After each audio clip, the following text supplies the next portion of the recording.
Good afternoon, and thank you for joining us for today's webinar, Equity, Philanthropy's New Buzzword, or the Key to Achieving Your Foundation's Mission.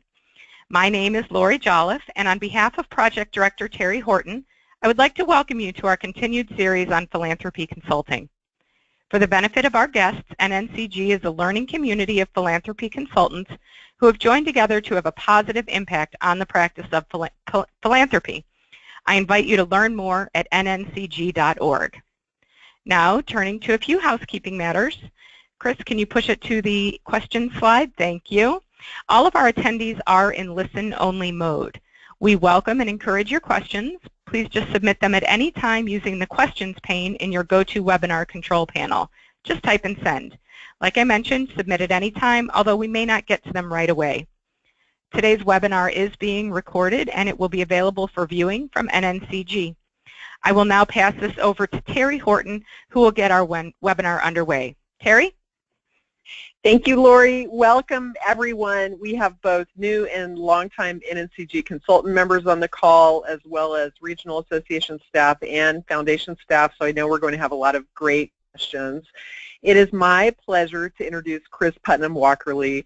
Kris serves as the NNCG Steering Committee Chair, and she is a top consultant to philanthropies globally. Over the last 16 years, Kris has worked with over 50 foundations to design strategies that achieve results, streamline operations, assess impact, and allocate funds. Prior to forming Putnam Consulting Group, Kris was a grant maker at the David and Lucille Packard Foundation and an evaluator at the highly esteemed Stanford University School of Medicine. With that introduction, I will turn it over to you, Kris. Thank you. Thank you, Terry. So what I'm going to be doing today is sharing with you findings from a scan that my firm did for the Robert Wood Johnson Foundation to inform, really it was originally to inform that foundation as it was seeking to shift from an approach of reducing health disparities to advancing health equity, and wanted to ensure that foundation-wide they were advancing health equity, and wanted to learn from other foundations that had already done that. So I'm going to be sharing these findings with you, and I've included a link here if you want to download the full report anytime. You can text the word equity to the number 313131, and you'll get a download of the report. I also, joining us, hopefully, will be Nonet Sykes, who is the Director of Race, Equity, and Inclusion at the Annie E. Casey Foundation. However, literally minutes before this call started at the Casey Foundation, they had a fire alarm go off, and she had to dash out of the building. So hopefully it's just a false alarm or a test, and she'll be joining us momentarily, but we'll get started nonetheless. So I just wanted to share with you, these were the foundations that we interviewed as part of the scan. We did essentially a lit review to see what information was available about how foundations are incorporating equity into their work. And then we looked at about 50 different foundations, landed on these 15 to do deeper interviews with, and certainly reviewed the websites and reports and whatnot of many others. I'm sharing this just so you have a sense of who we talked to, and also to say, this is clearly not a comprehensive scan of, every foundation in the country, nor is it necessarily representative of all foundations. We were at the time really looking for foundations that were more somewhat similar to Robert Wood Johnson, especially in size, and really just trying to get a sense of informing that foundation. So I'll just kind of give you that caveat.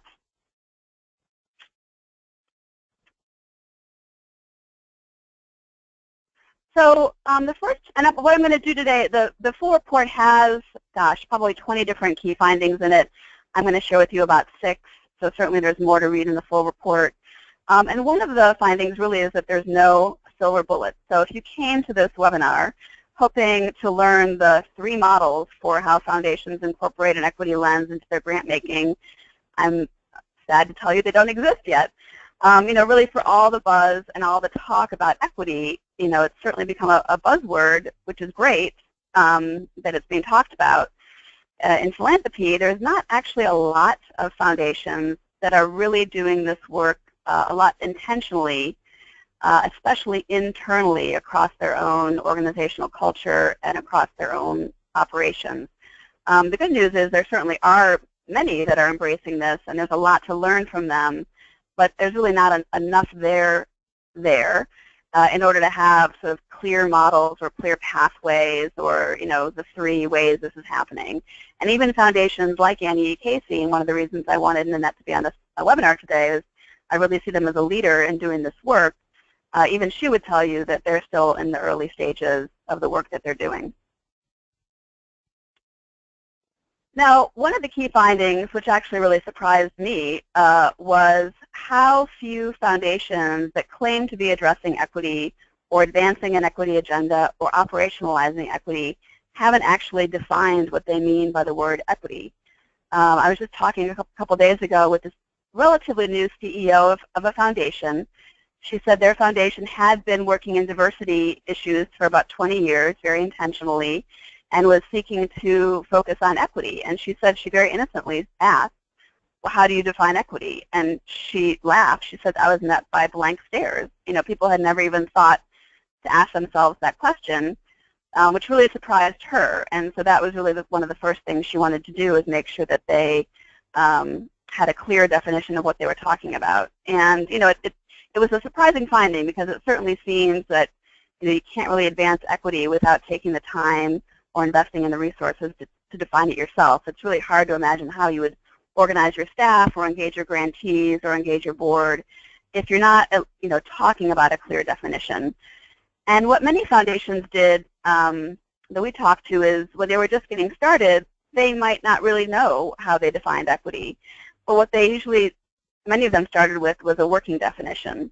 So they borrowed the definition of health equity from the CDC, or they borrowed somebody other foundation's definition, and agreed upon that as a working definition to think about and work with until, sometime in the future they might decide to change it, and that's fine.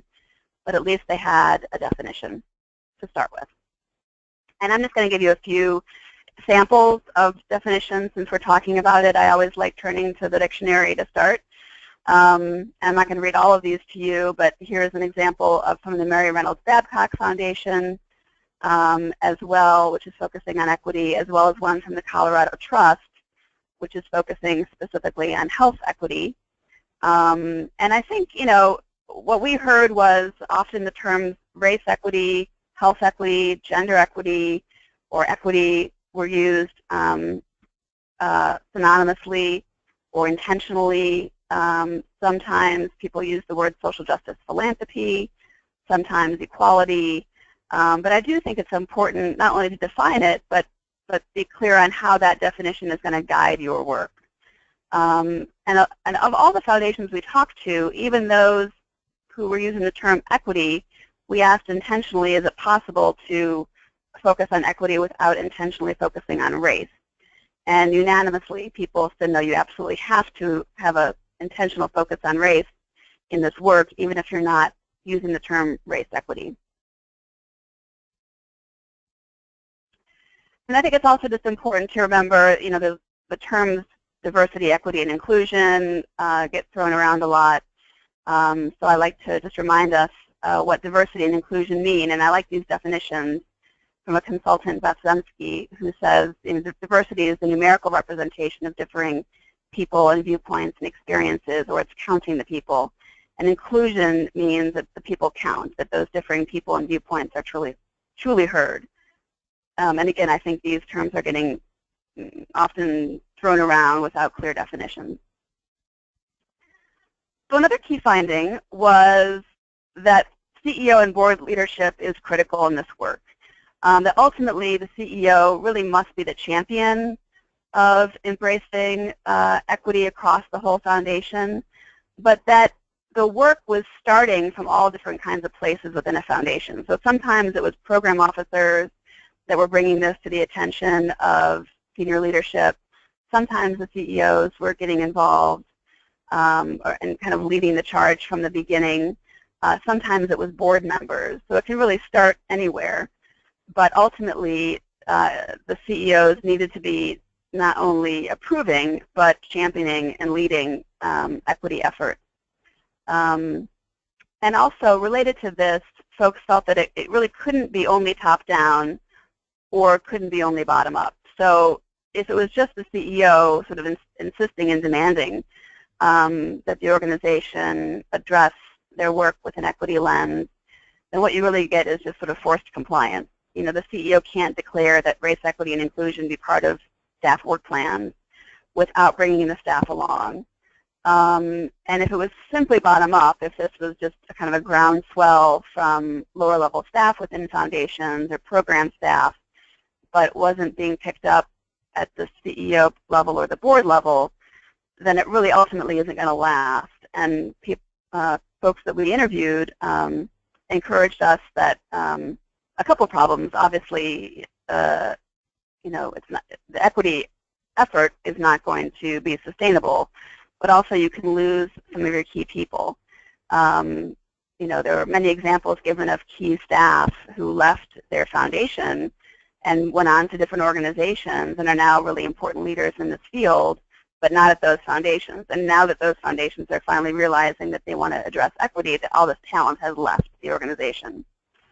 And really, you know, even very forward-thinking foundations like Robert Wood Johnson recognize that their staff and leadership and board needed the support, the tools, the resources to bring equity into their programming in their operations, and really understanding the importance of equity in their work.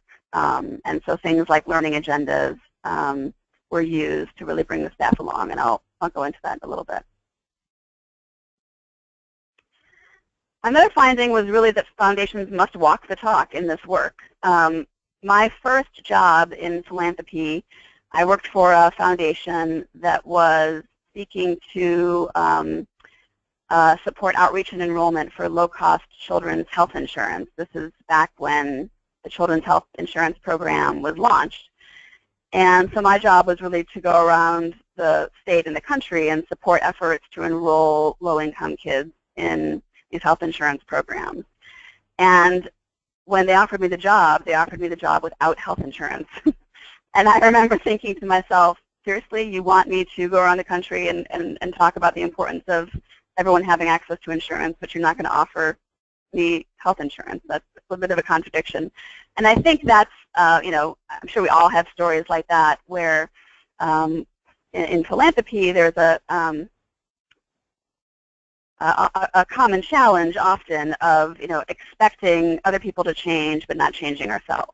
And so I think in this work, in the scan that we did around equity, we found this to be the case. When many foundations began talking about equity, they jumped immediately into grant making. How do we make a grant? Who are we going to fund to do this, without thinking about how do we take this on ourselves? And, you know, really you can't grant make your way into equity. And so the advice we received across the board from the CEOs and the staff that we talked to was that for funders to take this work seriously, they needed to apply an equity lens internally across their organization, if not first, then certainly while they were also seeking to do this through their grant making. So what does operationalizing equity look like? You know, what are we talking about exactly? And these were really kind of the main areas that we saw change happening within foundations. So in some cases, foundations were developing their strategic plans or reframing or refreshing their strategic plans with an equity lens. So the San Francisco Foundation would be an example where equity was front and center in their strategic planning process. Another example is with creating theories of change around equity or equity frameworks within foundations. So the Colorado Trust is a good example of a theory of change. The Consumer Health Foundation in DC has a very clear theory of change around their equity work. NECG Foundation, hopefully if Nonet can get back on the call, can talk about their framework that they developed that really informs the rest of their work. In HR, a lot of examples of revising job descriptions to have a focus on equity, to how interview questions that they were asking of applicants, hiring for people with diversity, equity, and inclusion experience. The Ford Foundation for example, created a salary floor.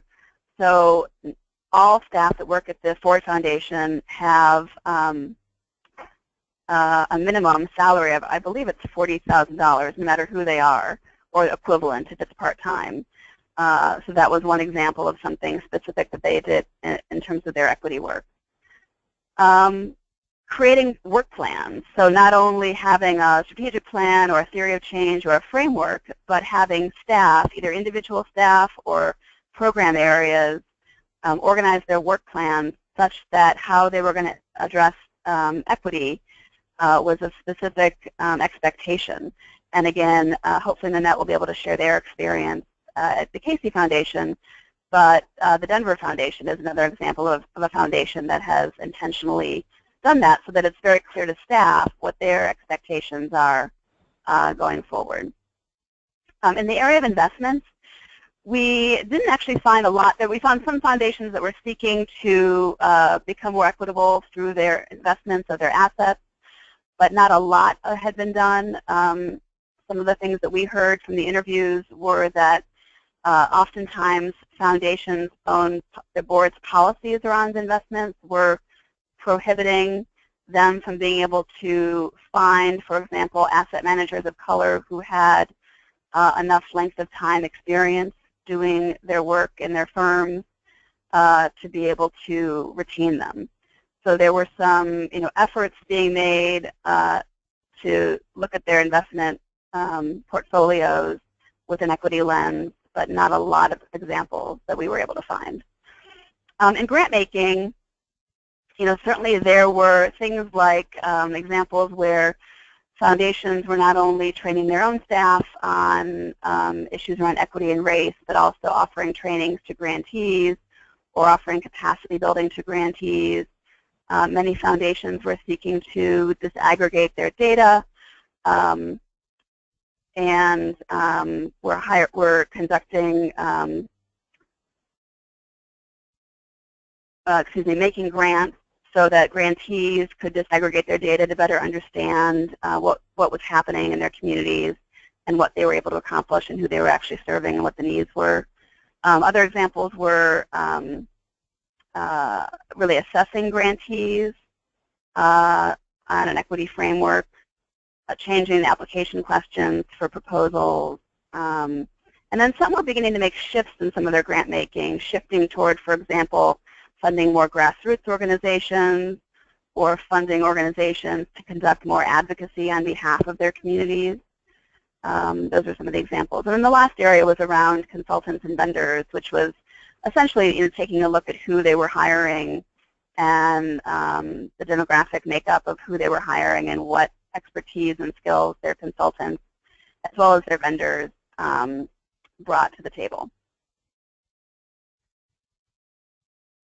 And then another finding that I thought would be of interest to this group, since many of you or most of you are consultants, was there really was a valuable role of consultants. I mean, virtually every foundation we spoke to used outside consultants in some kind of capacity. It might have been helping them to develop a working definition of equity and facilitate that conversation, or facilitate the foundation's understanding of equity and race.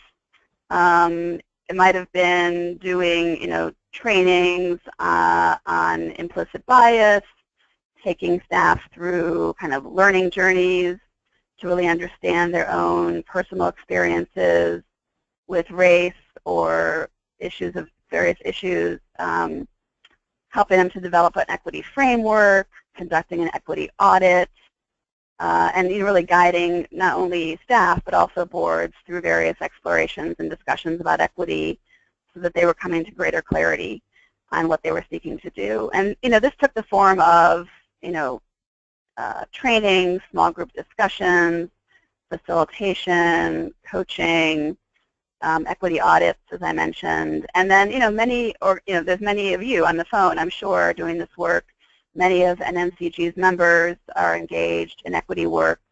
Certainly, I know among our members, Frontline Solutions, Geeta Gulati Parti, Lighthouse Collaborative has a new racial equity scan that they're using So I just wanted to note that there really is a valuable role that many consultants are playing in supporting foundations to make some of these shifts. And often when foundations were just getting started, they, were turning to outside experts that had worked with other foundations to help them guide them in this work. Kris, Yeah. let's take a little pause here. This is Terry. If you don't mind taking a moment to introduce Nonet Sykes, that would be great. And then once she's joined the call, I've got 2 comments from participants that I'd like to throw into the mix. Awesome. Yay. Welcome, Nonet. So as I mentioned, Nonet is the Director of Race, Equity, and Inclusion at the Annie E. Casey Foundation. Prior to working at Casey, where she's been for the past 16 years, she served as Deputy Executive Director for the Maryland Center for Community Development. She also is co-chairing the Diversity and Inclusion Committee at the Association of Baltimore Area Grantmakers, where she also serves on the board. And she serves on the board of the University of Baltimore's College of Public Affairs and the University of Maryland Eastern Shore's Department of Rehabilitation. And she's a wonderful person and truly a thought leader within her foundation and across the country. Her expertise and experience is, tapped, I'm sure, more than she has time for to inform other funders. So I'm thrilled to have her here. And we'll be passing the baton off to her in a few minutes. But Terry, do you want to share what those comments were or questions? Yes, and as long as we're doing shout-outs for consultants, we've got questions from Geraldine Coffey and also Richard Vizina. The first is a comment just that Jara had mentioned that similar research that she's participated in with a separate set of foundations also pointed out how the definition of equity is in flux. So similar findings with your research with a different set of foundations on this issue of the definition of equity. And then the second comment was that it's really interesting and very important to hear that all respondents said equity had to address race. And the question is, to what extent did they say that race had to be the primary or exclusive focus? And how did they address issues of intersectionality or multiple identities? So to answer that question, we didn't actually ask that next level of question of, was it required? Was addressing race in a definition required? It was more that it was just simply impossible from people's perspective to address equity without intentionally discussing and addressing race or racism. I don't think there was any sense of, expectation that all foundations were to adopt the same definition. And in fact, in conversation I had subsequently with Angela Glover-Blackwell at PolicyLink, she was pretty clear that she had no real expectation that all foundations would adopt the same definition, but was, hopeful that they would, address equity and come to clarity on their own definition that made sense for them. And then Terry, can you remind me of the second part of that question? It was just the fact that it's very illuminating. Oh, intersectionality. Mm-hmm. Yeah. Yeah, I mean, different foundations were approaching it differently, not surprisingly. So that lovely buzzword of intersectionality, certainly came up. Many foundations were seeking to incorporate, have a broad definition that addressed gender equity, race equity, socioeconomic issues, LGBT issues, and some were just simply more focused. They're a health funder and they wanted to focus on health equity. Thank you. Let me just offer a couple suggestions for getting started, both for funders and consultants, and then I'm going to pass it off to Nonet. And definitely encourage everyone to continue posting questions that you have. So getting started for funders, this is kind of a main question that people were asking, is what do we do now that I got my CEO to agree that this is important, or we want to engage the board or whatever it is, what do we do? And one way to get started is simply to discuss these findings or the findings of other reports on equity internally and have staff and board conversations about them. Certainly, as I mentioned, securing the support of senior leadership is really important. Disaggregating your data is a great way to get started because data is, more objective. And so you can learn a lot about what you are actually doing versus what you thought you were doing, or what the true needs in the community are, or where there are clear disparities, where geographically or within certain kinds of organizations or grantees or neighborhoods, that can really inform your work and help lend some clarity to the importance of focusing on equity. Obviously defining it, certainly learning from other funders, CEOs talking to other CEOs can be very helpful. And then lastly is embracing the discomfort. Folks we talked to are very clear that, this is messy and uncomfortable. Changes are not going to be linear, and a lot of what's really important is that deep internal introspection and learning as not just staff of foundations, but as individuals, and that true shifts in thinking, and thinking and belief come from those personal and often challenging discussions about life experience, the effects of racism, and things like that. And so folks were really encouraged to embrace it because it's going to be part of this work. And then, well, looky there, my computer froze. Okay. And then, so many of us are consultants, so what do? I think some of the things that we can do is begin to ask questions of our clients when we're meeting with them, or even in the early stages of conversations about possible projects. Speaking truth to power. There's not a whole lot of people in the world that have access to foundation boardrooms and the donors of the Family Foundation, and many of us in consulting do. And so, really encouraging our clients, board members, senior leaders, to look at their work differently and to incorporate an equity lens into their work, to ask and really apply an equity lens to our own consulting engagements. So reframing strategic plans, or asking questions, or examining, looking at data, or disaggregating data, or incorporating that into your proposal, so that we can help guide and advise our clients in such a way that we are helping them to not only recognize the importance of equity, but understand the Foundation's role in this work and provide guidance for them as to how they can move forward. There's certainly a lot of resources that can be shared, and then again, embrace the discomfort, because it can be challenging to ask these kinds of questions of clients. At the same time, quite frankly, you're hoping to obtain a new consulting engagement with them. But these are important questions to ask. So I'm just going to, yeah. Let me throw in a few more questions. One comment was that data can be informative, but it's not always objective. It can be guided by a set of questions that are framed by the human beings involved that might have implicit or explicit biases. So what we collect, we believe to be true, but it's important to look at data to also investigate its sources and reliability. So it's a shout out for a skeptical lens. And then the other comment was, which you can address now, or there's a couple other questions here. One is about, there seems to be a lot of policy and best practice around how to engage this work at the board, at the staff level. That have you come up with any ideas or best practice around how to engage this work at the board level? So how do you bring your board along on this work? Yeah. And then was there a third question? Yeah, and the third one was more of a comment that it's not just the grant making, it's also the external communications that can be another important way to communicate or operationalize equity. Mm-hmm. It could be events, materials, mm-hmm. in addition to grants. Mm-hmm.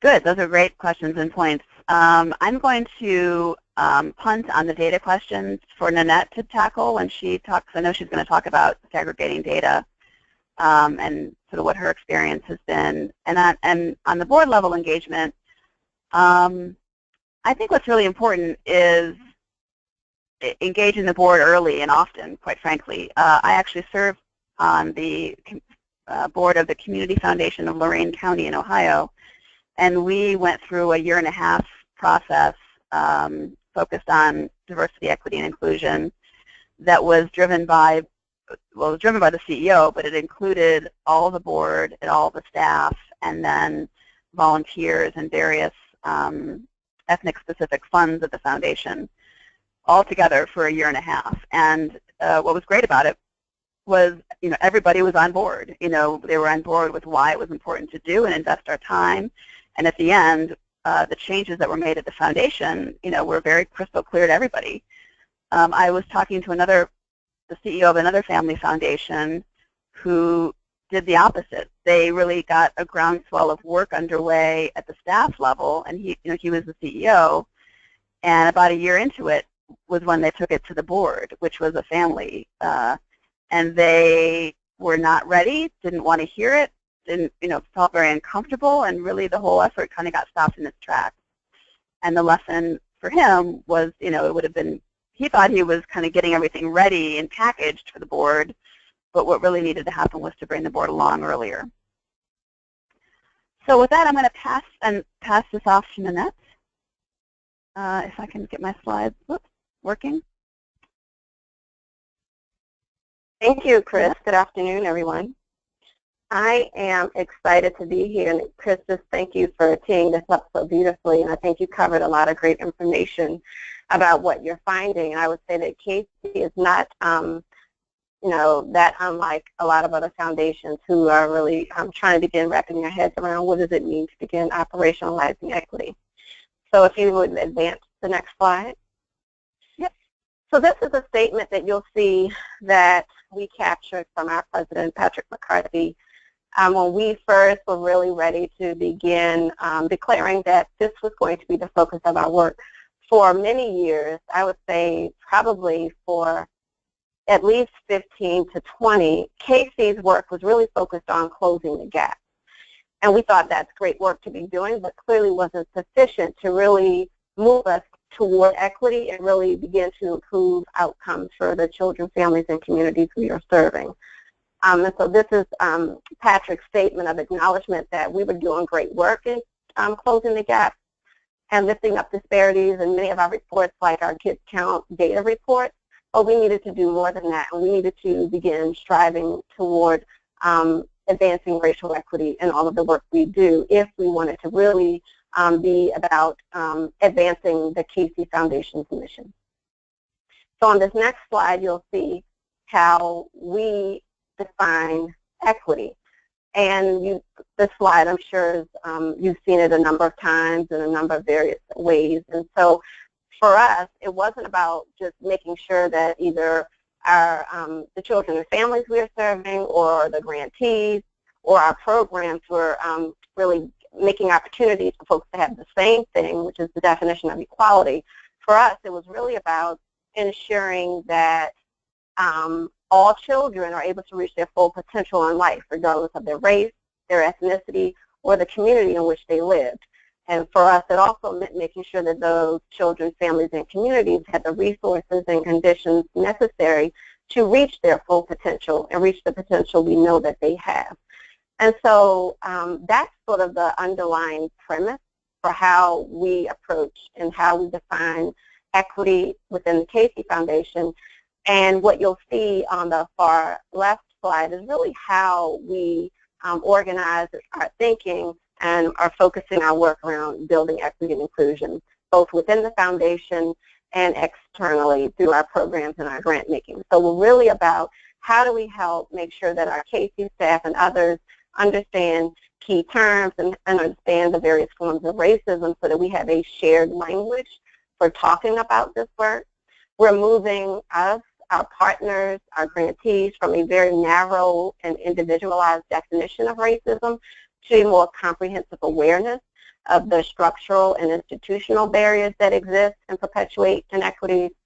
And then finally, we are focused on deploying targeted strategies and making sure that our grantees also are utilizing targeted strategies that are able to both increase opportunities but also increase outcomes for the kids, families, and communities we're serving. Next slide.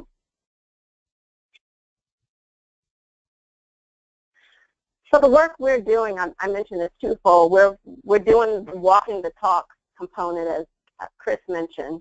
And I'll say that started a long time ago, about 20 years ago now.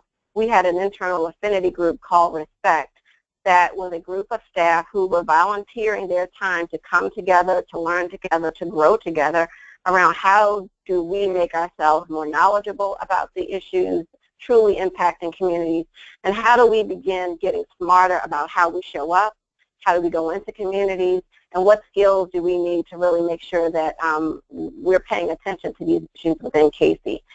And we've just begun building onto that great work that was started by Respect about 20 years ago.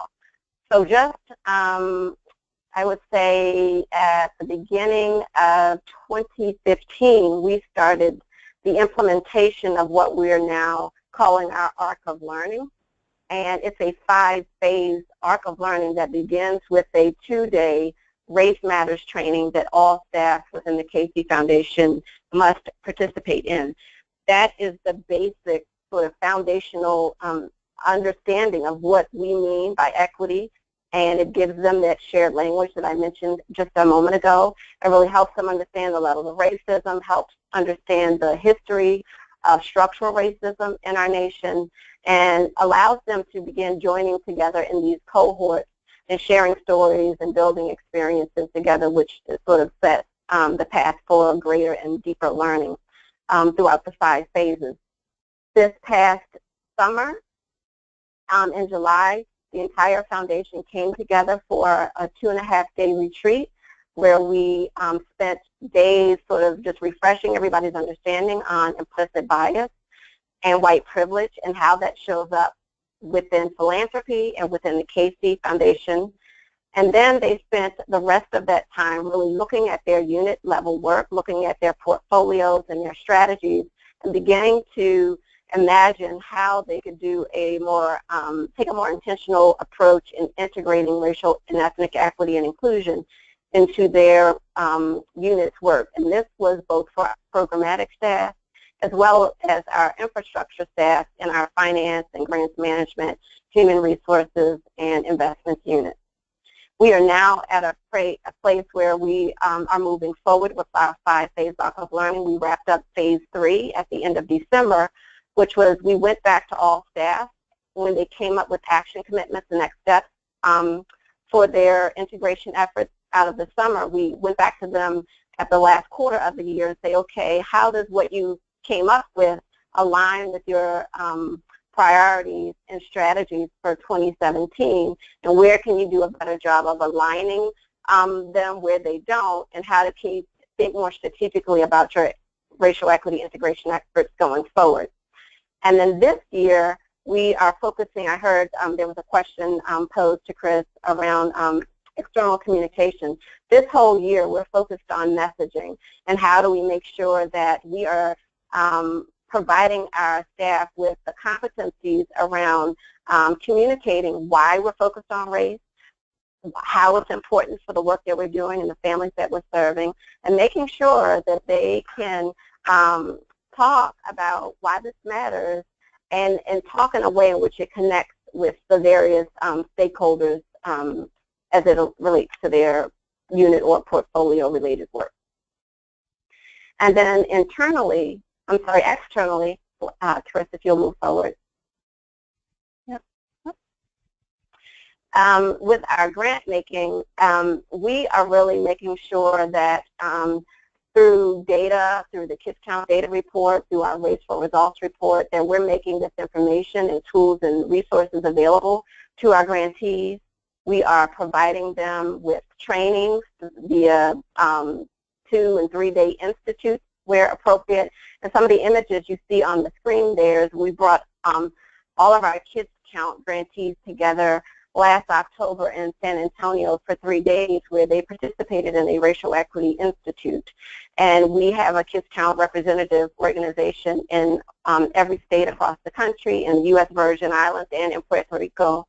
And we just took them through everything they needed to know to be as proficient as possible.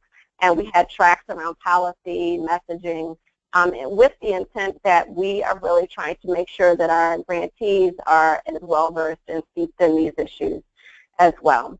So it's, you know, and we're doing things like producing annual grantee and consultant diversity reports that we provide to our staff.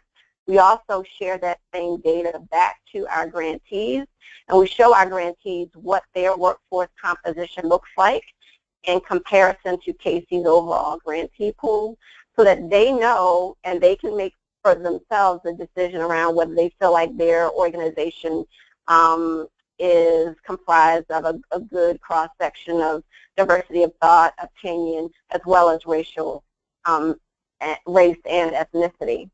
And so, you know, we're providing training, and we are providing tools and resources so that our grantees, as well as other partners in the field, have some materials and some information that can support them in operationalizing racial and ethnic equity as well. And then I have a few, can I jump in here with a few comments from our participants? Absolutely.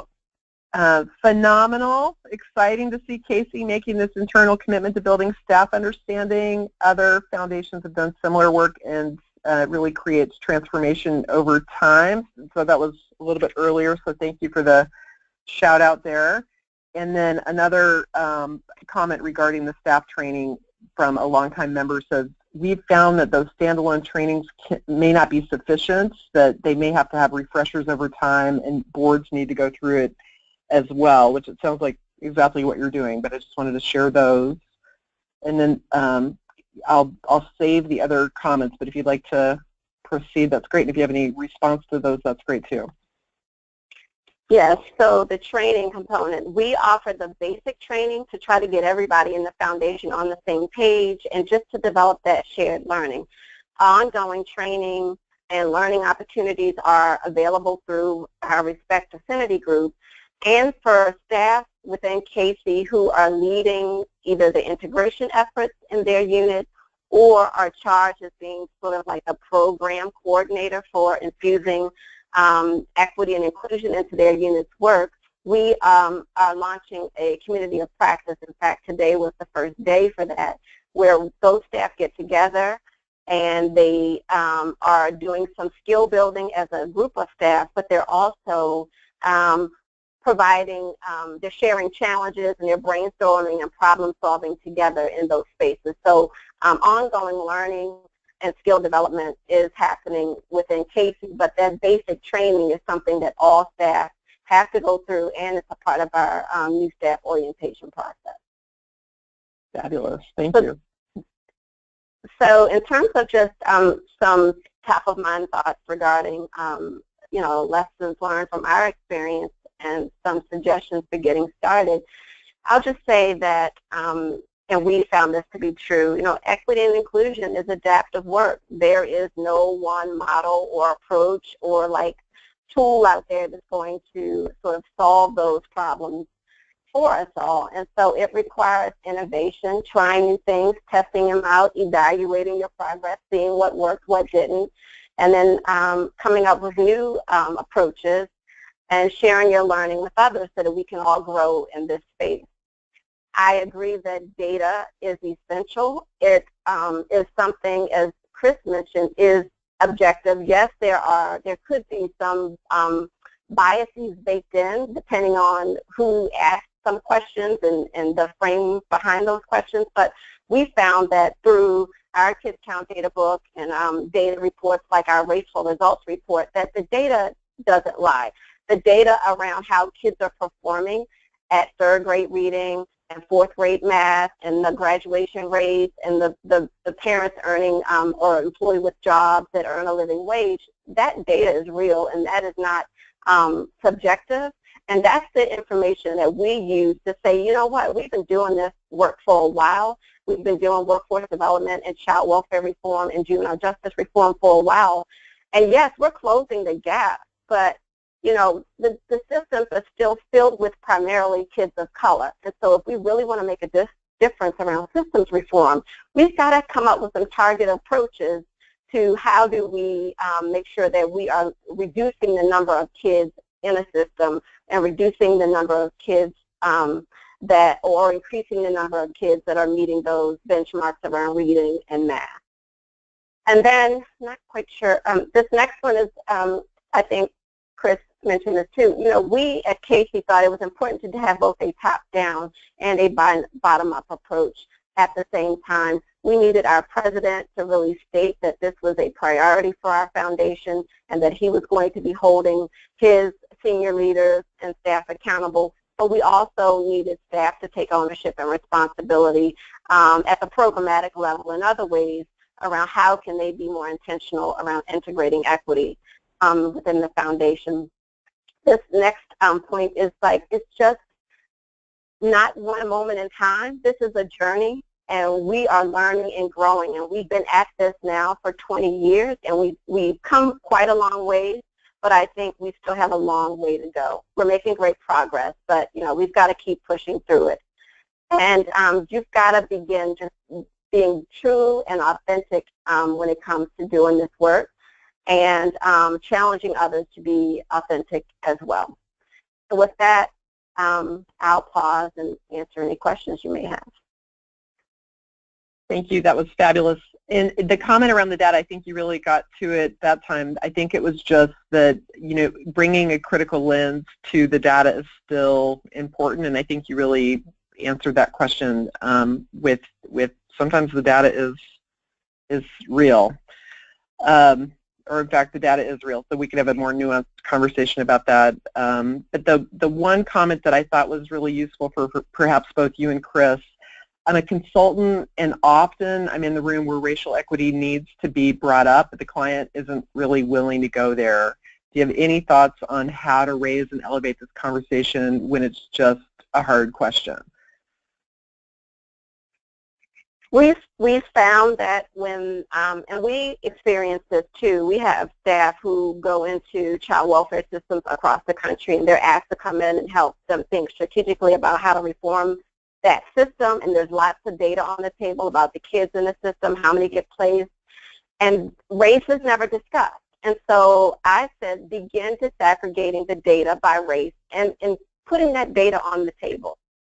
You can't ignore the data. So if you're talking about kids that linger in the system and kids who don't get placed in foster care, you know, we often say, okay, so what are we seeing? So there's this consistent pattern here, and 9 times out of 10 it's the kids of color that's still in the system, that don't get placed, that have, you know, that are transitioning out of foster care.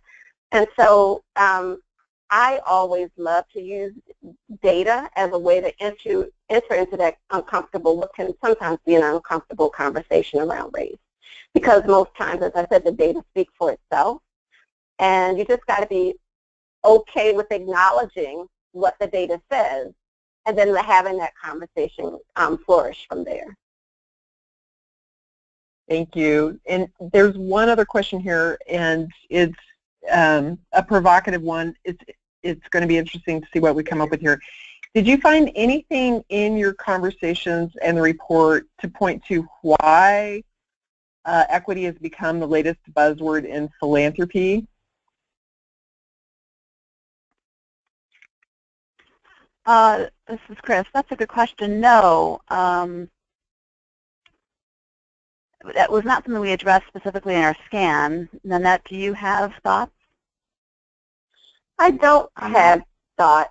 I don't. Well, I will say that it might have been about 5 years ago now when Angela Glover Blackwell began using the term equity, as she was saying, as it was the superior growth model for our country.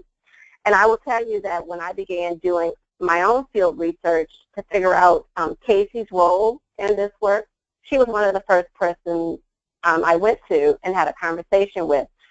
And it was at that point where it was maybe Angela and perhaps Opportunity Agenda and maybe Center for Social Inclusion where I saw the term equity come up. And then we started using it from there.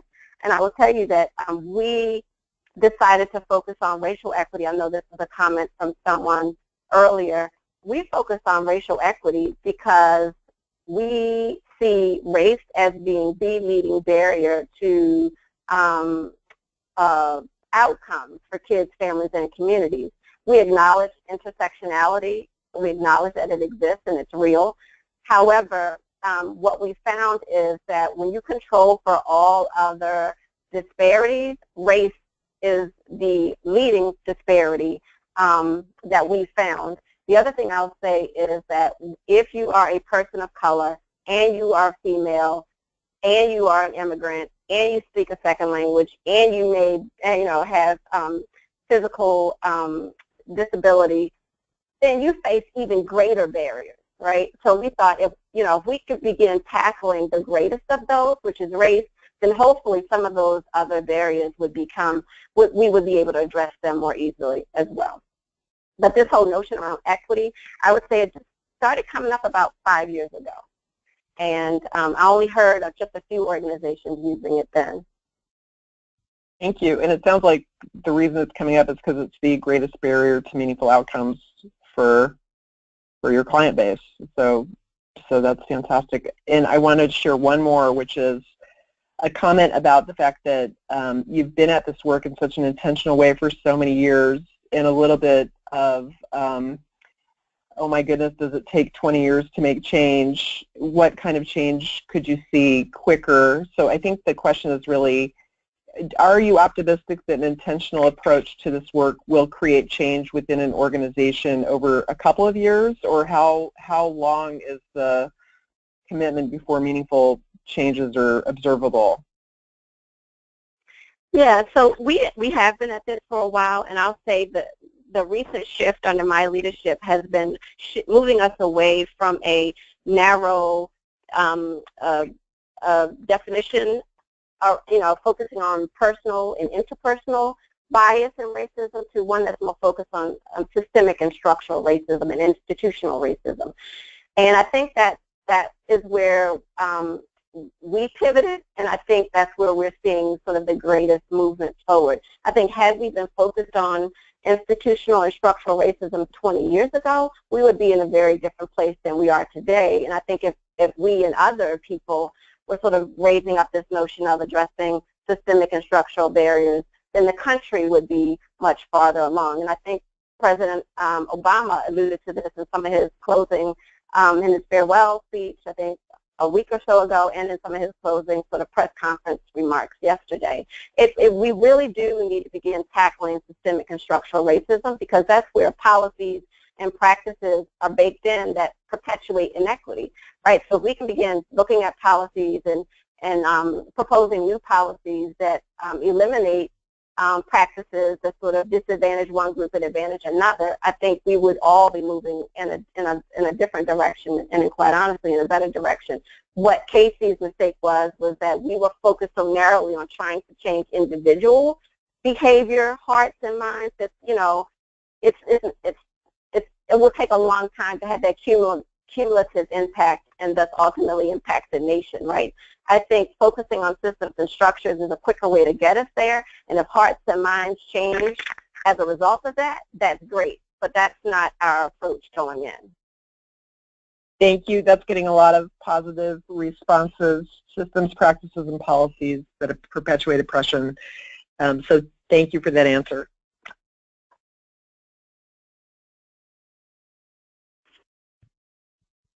Terry, I have a question for Nonet, if there are no other questions, or are there questions? Sure, go for it. So Nonet, and this is kind of piggybacking off the question somebody asked earlier about, how to have conversations about race and equity with funders who are a bit resistant. But in general, what would you like consultants to do differently in their engagements with foundations? And so, folks on this call, for example, aren't necessarily working on issues of race or equity per se as part of their consulting practice. They might be communications consultants or evaluators or strategic planners or, working on a wide range of things. So for folks like that, as they're working with foundation CEOs and boards and staff, are there things that you would like, in addition to encouraging data to be disaggregated by race, what other kinds of things could consultants do, questions they could ask to spur this conversation along? Yeah, that's a great question. I would say when you're asked to come in to either facilitate a group or you're sort of serving in thought partnership role, once if there's data and if that data hasn't already been disaggregated, clearly ask for that disaggregated data by race and by gender and see if there's any patterns or any additional information that it reveals that you can then begin to ask additional questions around. I would say challenge your the client or grant maker you're working with to really begin thinking about some of the underlying root causes of either the issues that they brought you in to support or help solve, or if you're there working sort of supporting an organization with some sort of strategic planning or growth, ask them about root causes. Why do they think some of the patterns they're seeing are persistent? 9 times out of 10, it'll lead you to some sort of structural barrier or some sort of structural analysis that's going on. But I would say that's one way to begin a conversation, which could be a doorway to equity. And I'm thinking out loud, guys, so you just got to bear with me. That's all I can think of for now. But I think so many people are just afraid that if they bring it up or they ask a question, then it might not land well. I think you've got to take the risk. And your role is to be supportive and sort of stretching and growing and supporting organizations. And so I think, we're looking to you. I'm hopefully looking to you to sort of partner with us and sort of helping organizations move in this way. Sometimes asking the question is enough to really open that doorway. Mm-hmm. Great, thank you.